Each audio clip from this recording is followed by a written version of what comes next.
Ventura has something to entertain everyone, from movies to silent discos to, Stephen Mulhern. Broad tastes to niche taste to no taste at all. P&O's Beige battle cruiser has got your back. If you are considering booking and want to know how to put a bullet in the back of a C-Day's head, this is the video for you. Here, ladies and gentlemen, we go.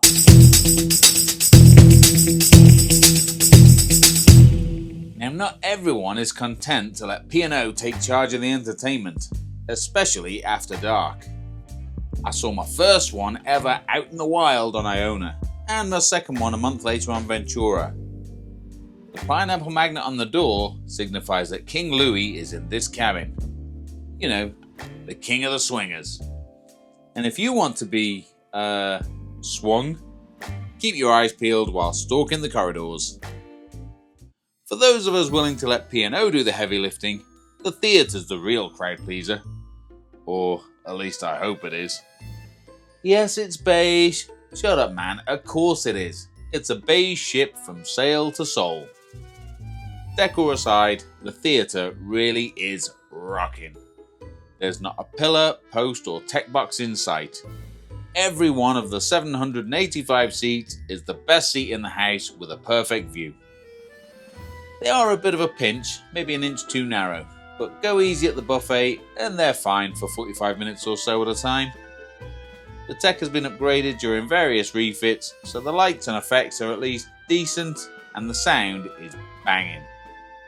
On night one, the show was Stephen Mulhern's Unbelievable. About a minute into the opening monologue, with Mulhern's big cheesy face doing big cheesy waffle on a massive cheese-free screen, I realised why these chairs have fold-out tables in the armrests, and I wished I'd brought a few flaming sambucas in with me. And I don't drink. I do not know who thought that this show benefited from multiple video interruptions from a low-level TV magician. But they were wrong. It didn't work. His, magic was what you'd expect from an embarrassing uncle at Christmas. And it spoiled the flow of the actual performers. When the magician does the decent thing and disappears, the rest of the show is standard issue cruise ship fare. Bit of singing, a bit of dancing, and some 90s Saturday night TV magic. The worst bits are fine, and the good bits are good. The highlight for me was the neon hoodie dance. And even with Timu Keith Chegwin popping up all the time, it was still a decent way to stay occupied whilst I let my dinner settle down. 6 out of 10. Night 2 was the first example of one man on stage to save money. It was a dude who apparently won one of the TV talent shows that I don't watch. He was fine, gentle, middle of the road comedy piano stuff, but it belonged in one of the cabaret bars. This kind of thing is just too small for a theatre, especially when it's not a named performer. I suppose I'm part of the problem. I just finished dinner and I head to the show on autopilot, even when I've seen what the day's show is and I know that I'm going to moan about it. Anyway, it was fine, but the wrong venue. 5 out of 10. Night 3 was the ship's company doing a mashup of musical set pieces. No story to follow, just here's a bit from Chicago, or here's a bit from Moulin Rouge. As is often the case, there was only really one boy and one girl who could really sing. The rest were just dancers giving it a go. Nothing groundbreaking, but again, something to point your eyes at between second dinner and pre-supper. 7 out of 10.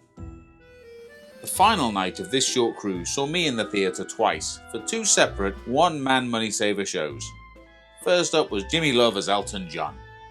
Now, I saw this dude on night 1 in Havana, where he made the odd decision to open his Elton John tribute act with Pinball Wizard by The Who. Your man Jimmy occasionally sounds like Elton John, but most of the time he just sounds like a decent singer singing Elton. He wigs up and wears feathers and sparkles to look the part. I did bump into him during the day in the coffee shop, and it reminded me of the Only Fools and Horses scene where we see Tony Angelino transform from a 6-foot Tom Jones lookalike to a 5'6" bin man. He sings the songs, he does a cracking job of playing the piano, and he sprinkles in a little bit of Elton trivia. I'm not really what you'd call an Elton fan, but I did enjoy it. But this kind of act, as always, should not be the show. It was much better suited to the cabaret bar than it was in the theatre. In Havana, 7 out of 10. In the theatre, 4, 5 out of 10.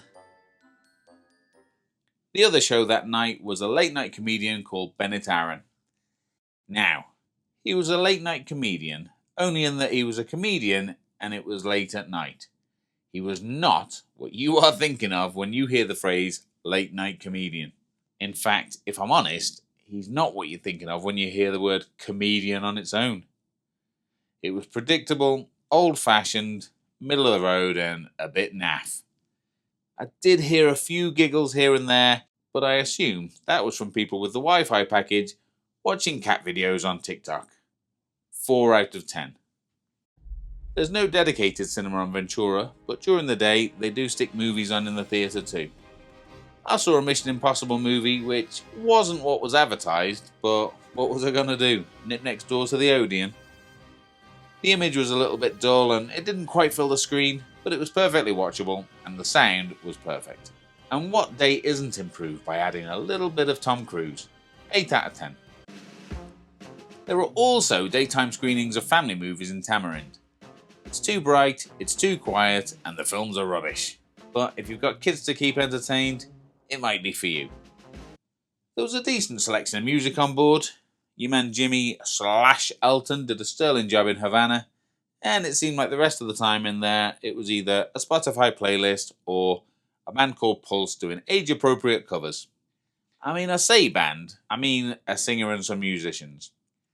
Regular P&O'ers will know that Pulse is a catch-all name for here's some music on ships across the fleet.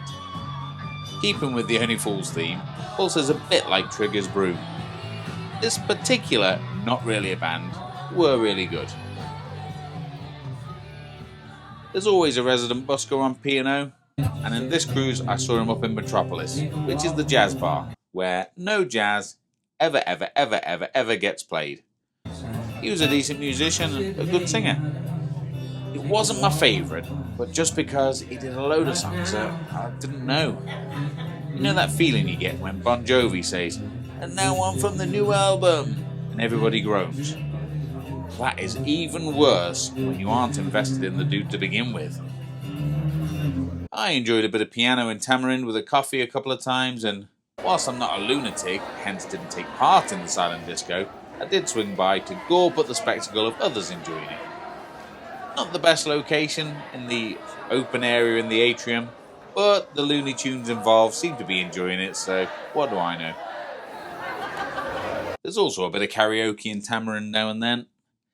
Now, when a civilian grabs a mic at karaoke and he shocks everyone by belting out a brilliant song and they're a really good singer, it is always amazing. That didn't happen on Ventura. It was people who sing about as well as I do, destroying perfectly good songs, as karaoke should be. Anyway, all things considered, music, 7 out of 10. I can't really comment much on trivia, bingo or casino, other than to say it was all there. For me, 1 out of 10. For you, if you like it, I don't know, 10? You'll know better than I do. There's an arcade behind the boozer in the casino, so drop in there if you need a reminder why we don't really have arcades anymore.